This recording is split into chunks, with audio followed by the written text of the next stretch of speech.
Bismillahirrahmanirrahim. Assalamualaikum warahmatullahi wabarakatuh. Alhamdulillahilladzi ahyana ba'dama amatana wa ilaihin nusyur.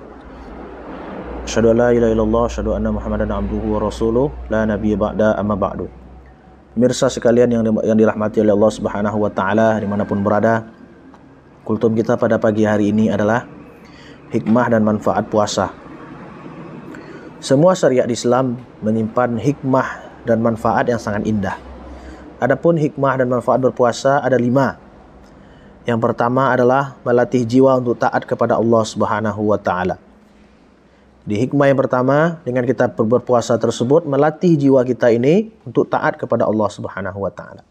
Bagaimana tidak, dengan berpuasa menahan semua yang dilarang oleh Allah Subhanahu wa taala. Bukan berarti menahan makan minum saja, tapi menahan seluruh anggota tubuh kita, mata kita, hidung kita, telinga kita, lidah kita, dan semua yang melanggar syariat ditahan ketika kita berpuasa.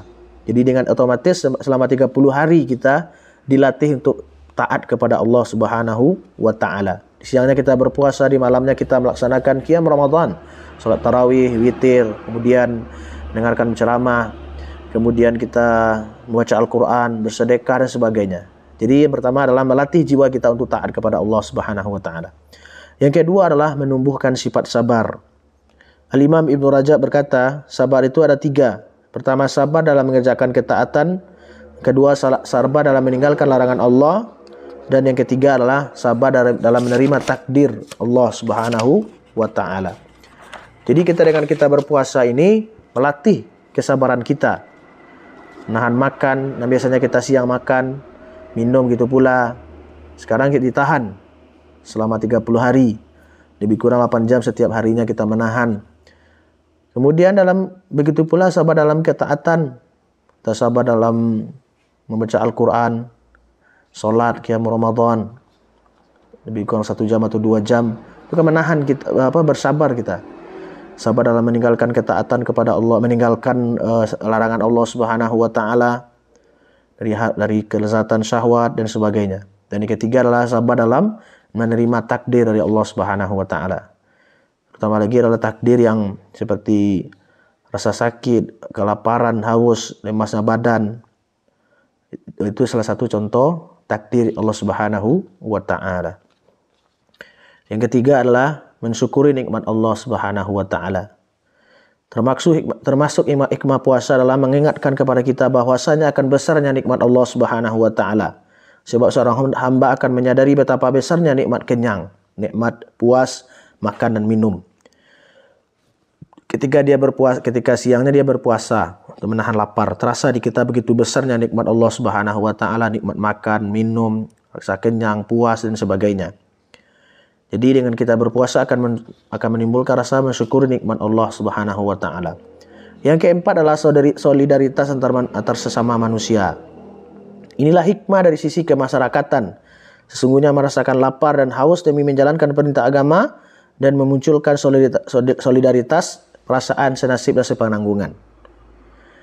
Karena dari raja sampai rakyat jelatan pun semuanya berpuasa. Tidak ada bedanya di hadapan Allah Subhanahu wa taala. Dia raja, dia presiden, dia pemimpin, wali kota, semua sama dengan rakyat biasa. Dia berpuasa, tidak ada bedanya.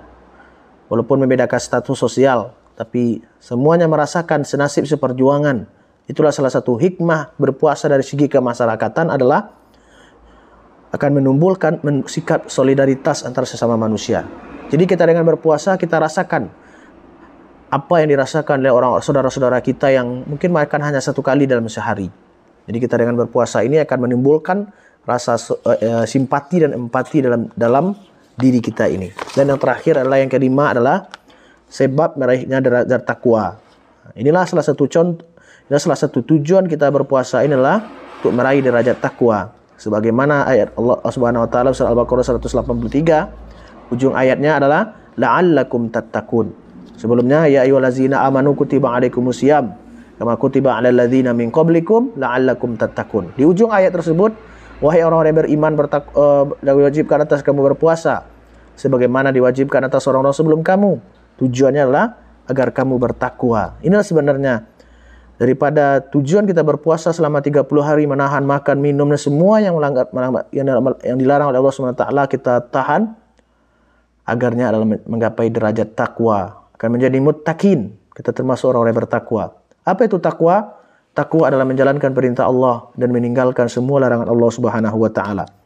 Jadi ketika kita selesai bulan Ramadan, bulan Syawal, kita sudah terbiasa untuk meninggalkan, sudah biasa melaksanakan ketaatan dan sudah biasa meninggalkan kemaksiatan kepada Allah Subhanahu wa taala. Itulah yang dikatakan takwa, la'allakum tattaqun. Jadilah inilah hikmah, 5 hikmah yang daripada berpuasa tadi.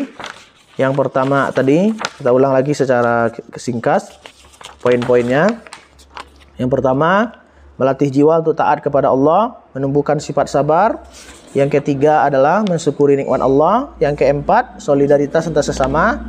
Dan yang kelima adalah sebab meraihnya takwa. Mudah-mudahan kita semua yang berpuasa, mudah-mudahan kita bisa mendapatkan gelar takwa di hadapan Allah Subhanahu wa taala dan kita semua menjadi orang-orang yang muttaqin. Amin ya rabbal alamin. Demikian saja kultum yang singkat ini, mudah-mudahan bermanfaat. Subhanakallahumma wa bihamdika asyhadu an la ilaha illa anta astaghfiruka wa atubu ilaik. Assalamualaikum warahmatullahi wabarakatuh.